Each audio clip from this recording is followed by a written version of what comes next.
Hello दोस्तों, welcome back to new mommy's life और मैं हूं अर्चना। दोस्तों, आज के वीडियो में हम लोग डिस्कस करने वाले हैं आफ्टर वैक्सीनेशन केयर के बारे में।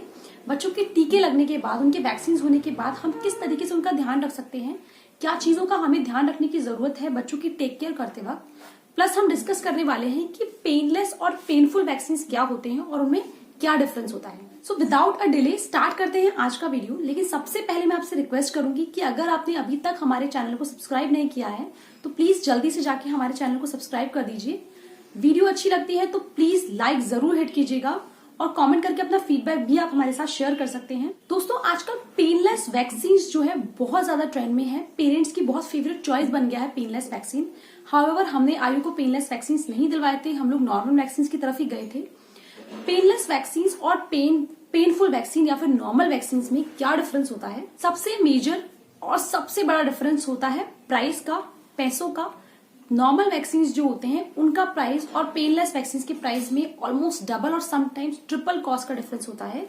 लाइकवाइज, अगर पेनफुल वैक्सीन या फिर नॉर्मल वैक्सीन 200 रुपीज का है तो पेनलेस वैक्सीन समटाइम्स 1000 और 1500 की रेंज तक भी जा सकता है। ये सबसे मेजर फर्क होता है दोनों वैक्सीन के अंदर। तो ऑफकोर्स इस डिफरेंस के हिसाब से नॉर्मल वैक्सीन ही ज्यादा बेनिफिशियल साउंड कर रहे हैं, बट फिर भी कुछ पेरेंट्स पेनलेस वैक्सीन में जाना क्यों पसंद करते हैं? देखिए, नाम सुन के हमारी ये टेंडेंसी बन जाती है कि पेनलेस वैक्सीन मतलब बिल्कुल भी पेन नहीं होगा, बिल्कुल नॉर्मल, बच्चे को पता ही नहीं लगेगा वैक्सीन लगेगा। तो ऐसा नहीं है। पेनलेस वैक्सीन में भी उतना ही पेन होता है जब बच्चे को टीका लगता है या जब बच्चे को इंजेक्शन लगाया जाता है। लेकिन पेनफुल वैक्सीन या नॉर्मल वैक्सीन के कंपैरिजन में आफ्टर वैक्सीनेशन इफेक्ट्स जो होते हैं वो बहुत कम होते हैं और समटाइम्स बिल्कुल ना के बराबर होते हैं। फीवर आने के चांसेस जो होते हैं वो भी बहुत कम होते हैं पेनलेस वैक्सीन में।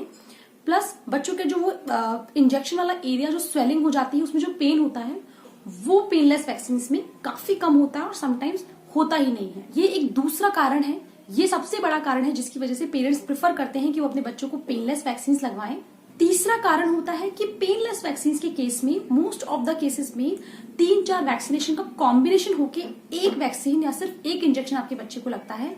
अगर पेनफुल वैक्सीन या नॉर्मल वैक्सीन में 3 अलग अलग वैक्सीन से इंजेक्शन लगते हैं तो पेनलेस में उन तीनों का कॉम्बिनेशन रेडी करके सिर्फ एक इंजेक्शन लगाया जाता है। तो वो एक रीजन होता है कि हम अपने बच्चों को कम पेन में देखना चाहते हैं। हम नहीं चाहते कि बच्चे को बार बार उसी एरिया में इंजेक्शन या सुई लगे। तो उसकी वजह से पेरेंट्स पेनलेस वैक्सीन में जाना प्रेफर करते हैं। बट आजकल बहुत सारे नॉर्मल वैक्सीन में भी कॉम्बिनेशन रेडी हो गए हैं तो अलग अलग वैक्सीन नहीं लगते हैं। तो ये कंप्लीटली आपकी चॉइस है कि आपको पेनलेस में जाना है या फिर बच्चे को नॉर्मल वैक्सीन प्रेफर करना है। वैक्सीनेशंस दोनों इक्वल इफेक्टिव होते हैं। ऐसा नहीं है कि एक ये ज्यादा महंगा है इसलिए वैक्सीन ज्यादा प्रिवेंट करेगा हमें डिजीज से, ऐसा बिल्कुल नहीं है। दोनों वैक्सीन इक्वली इफेक्टिव होते हैं। इम्यूनाइजेशन करवाने का मतलब होता है कि हम बच्चे को उस बीमारी से बचा के रखें, लेकिन कोई भी इम्यूनाइजेशन 100% इफेक्टिव नहीं होता है। हो सकता है किसी भी रीजन से फ्यूचर में हमें वो बीमारी हो जाए, बट इम्यूनाइजेशन से हम अपने आप को इनिशियल स्टेज पर उस बीमारी से सेव कर लेते हैं। ये तो थी पेनफुल और पेनलेस वैक्सीन के बारे में और उनके बारे में क्या डिफरेंस होता है। अब हम बात करेंगे कि बच्चों की वैक्सीनेशन के बारे में आफ्टर केयर हम कैसे कर सकते हैं। देखिए, जब भी बच्चों को वैक्सीन लगता है तो मोस्ट ऑफ द केसेस में कुछ ना कुछ रिवर्स इफेक्ट जरूर होता है। स्पेशली हमारा जो इंजेक्टेड जो एरिया होता है वो स्वेल हो जाता है, चाहे वो बच्चे का थाई हो या फिर हाथ हो। दूसरा, बच्चे को फीवर आ जाता है क्योंकि वो बहुत पेन में होता है, इसलिए उसका बॉडी टेम्परेचर बहुत बढ़ जाता है और बच्चे को फीवर आ जाता है, इसलिए बच्चा बहुत ज्यादा रोता है और बहुत ही अनईजी होता है उस 1 या 2 दिन के टाइम में। बच्चों में वैक्सीन लगाने के बाद जो भी रिवर्स इफेक्ट होता है वो इमीडिएटली नहीं आता है, वो आपको after 24 hours he most of the cases में विजिबल होता है। तो उस केस में आप बच्चों की कैसे केयर कर सकते हैं, कैसे ध्यान रख सकते हैं? देखिए, सबसे जरूरी है कि अगर हम अपने बच्चे को वैक्सीन के लिए लेके जा रहे हैं, स्पेशली जो छोटे बच्चे का टाइम होता है, लाइक 6 हफ्ते का, 10 हफ्ते और 14 हफ्ते को जो वैक्सीनेशन होते हैं उस टाइम बच्चा कंप्लीटली ब्रेस्ट फीड पे होता है। तो बहुत जरूरी है कि आप उसको अच्छे से फीड करा के वैक्सीन के लिए लेके जाएं, क्योंकि डॉक्टर्स रेकमेंड करते हैं कि बच्चे को आप टीका लगने के, वैक्सीन लगने के आधा पौने घंटे तक फीड बिल्कुल भी ना कराएं, उसके बाद ही आप बच्चे को फीड कराएं। तो अगर बच्चे को उस पीरियड ऑफ टाइम में भूख लगेगी, वो रोने लगेगा, तो वो अच्छे से वैक्सीन नहीं लगवाएगा और हो सकता है वो मूव ज्यादा करे। तो आप बच्चे को अच्छे से फीड करा के ही वैक्सीन के लिए लेकर जाएं। दूसरी चीज है, वैक्सीन लगने के बाद अब बच्चे को बहुत ही जेंटली हैंडल करें, क्योंकि उसके उस बॉडी पार्ट में दर्द हो रहा होगा। अगर आपने painful vaccine, normal vaccine prefer किया है तो हो सकता है जहां उसको वैक्सीन लगे उसको वहां काफी पेन रहता है। तो बहुत जरूरी है कि आप बच्चे को बहुत ही जेंटली, बहुत ही प्यार से हैंडल करें। नॉर्मली हम सब अपने बच्चों को बहुत जेंटली हैंडल करते हैं, पर हमें उसका वो हाथ या वो पैर जहां वैक्सीन लगा है उसको और भी ज्यादा जेंटल तरीके से हैंडल करने की जरूरत है। तीसरी चीज है, वैक्सीन लगने के बाद मोस्ट ऑफ द केसेस में 90% केसेस में बच्चों को बुखार आने के चांसेस होते हैं।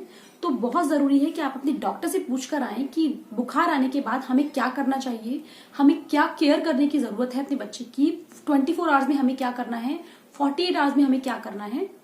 मोस्ट ऑफ द केसेस में 24 to 48 आवर्स के बिटवीन ये प्रॉब्लम जो फीवर है वो चला जाता है, लेकिन अगर उससे ज्यादा रहता है तो भी आप अपने डॉक्टर से कंफर्म कर सकते हैं। डॉक्टर्स जो हैं वो बेबी पैरासिटामोल रेकमेंड करते हैं। मैंने अपने पहले भी वीडियो शेयर किया है जिसे मैंने आपके साथ डिस्कस किया है बच्चों की एसेंशियल मेडिसिन के बारे में। बेबी पैरासिटामोल जो होती है वो बच्चों के फीवर को रिड्यूस करने में हेल्प करती है। वो आप डॉक्टर से पूछ के उसकी डोजेस ले सकते हैं कि आपको इनिशियली कितनी डोज देनी है, क्योंकि हर एज के साथ बच्चे का वेट बढ़ता है तो उसकी डोजेस भी चेंज होती है। तो वो आप अपने डॉक्टर से पूछ के ही अपने बच्चे को दें।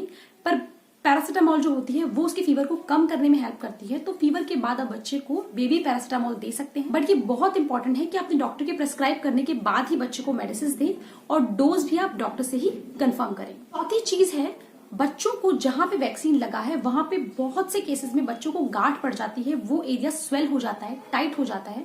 तो उसको नॉर्मल करने के लिए doctors most of the cases में रिकमेंड करते हैं कि आप उस एरिया पे सेक करें, बर्फ का सेक करें। बहुत जरूरी है कि हम वो एरिया नम कर दें, मतलब वो एरिया सूना हो जाना चाहिए, उससे बच्चे को उस एरिया में पेन नहीं होगा। तो उसके लिए हम क्या कर सकते हैं, उसके लिए हम आइस पैक ले सकते हैं या फिर एक कपड़े में बर्फ लेके भी हम धीरे धीरे बच्चे के उस पार्ट पे सेक कर सकते हैं, जिससे वो एरिया बिल्कुल सुन्न हो जाएगा, बिल्कुल नम हो जाएगा और बच्चे का जो पेन है वो काफी हद तक रिड्यूस हो जाएगा। देखिए, वैक्सीन के बाद होने वाली पेन और तकलीफ एक नेचुरल प्रोसेस है, उसमें हम एज अ पेरेंट कुछ नहीं कर सकते। ये दो चीजें अगर हम ध्यान रखेंगे तो जो 2 दिन का टाइम होता है, ये मैक्सिमम 2 डेज की प्रोसेस होती है, उसके बाद ये पेन बिल्कुल खत्म हो जाता है। तो वो 2 से 3 दिन हमें बच्चे को जेंटली हैंडल करते हुए उसका ध्यान रखना है। ये कुछ बहुत ही सिंपल और इजी आफ्टर केयर होती है वैक्सीनेशन की, जिनका आप ध्यान रख सकते हैं और अपने बच्चे के उस टाइम पीरियड को बहुत ईजी और स्मूथ बना सकते हैं। दोस्तों, आई होप आपको ये वीडियो अच्छा लगा होगा। अगर वीडियो पसंद आई है तो लाइक जरूर कीजिएगा। आज के लिए इतना ही, मिलते हैं हमारे नेक्स्ट वीडियो में। Thank you for watching new mommies life.